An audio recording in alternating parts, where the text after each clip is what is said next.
Ma question voyage. Alors en fait, le livre Anne et Léo, je le pratique depuis des années dans différentes écoles.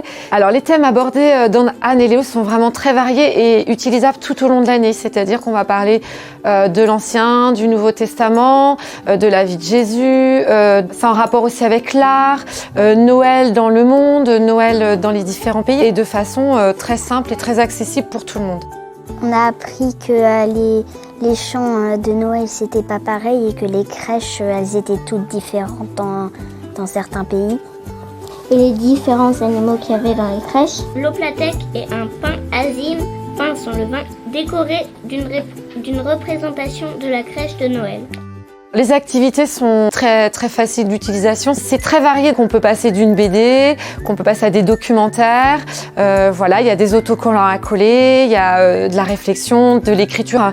Les enfants n'ont pas le temps de s'ennuyer et de se lasser de l'activité. Le contenu pédagogique de Anne et Léo est tout à fait adaptable du CE2 au CM2.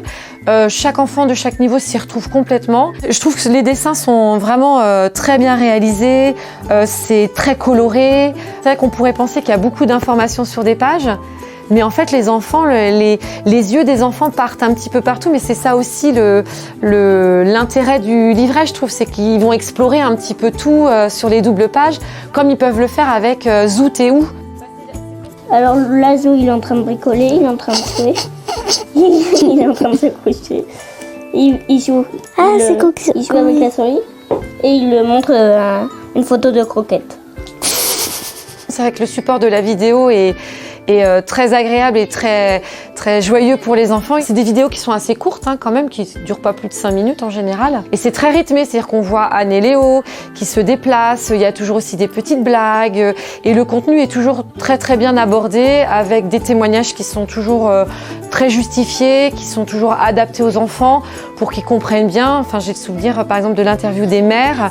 Voilà, c'était le maire d'une commune et j'ai trouvé que c'était très intéressant parce que les enfants ne connaissaient pas forcément le rôle du maire et de la laïcité. Et c'est vrai que c'était intéressant d'aborder ce sujet-là grâce à cette vidéo. Le lien avec les autres enseignements scolaires, voilà, la preuve cet après-midi, quand on a parlé des crèches du monde, voilà, ça nous a permis de parler un petit peu de géographie, de se déplacer un petit peu dans le monde, d'aller voir sur un planisphère. Donc oui, je trouve ça intéressant de faire du lien avec notre enseignement général et Anne et Léo qui nous fait découvrir aussi, il nous fait apprendre des choses du programme scolaire en fait. Ouais. Est-ce que quelqu'un peut me dire les pays dans lesquels sont allés Anne et Léo et nous ont rapporté les photos des crèches? Le Brésil. Quand on est bien équipé dans une école et dans une classe, c'est très simple d'utilisation. On va sur Internet, on tape Clapeo et on rentre les codes qui sont fournis dans le guide pédagogique. Et donc, en fait, ce qui est intéressant, c'est qu'on a un guide de l'animateur, le guide pédagogique qui est avec les fichiers. C'est clé en main, et vraiment tout est très bien expliqué, qu'il est clair, il est précis, ça nous donne plein d'informations pour nous aider à accompagner les enfants aussi dans leur réflexion. Le guide est nécessaire et essentiel en fait à la pratique de Anne et Léo.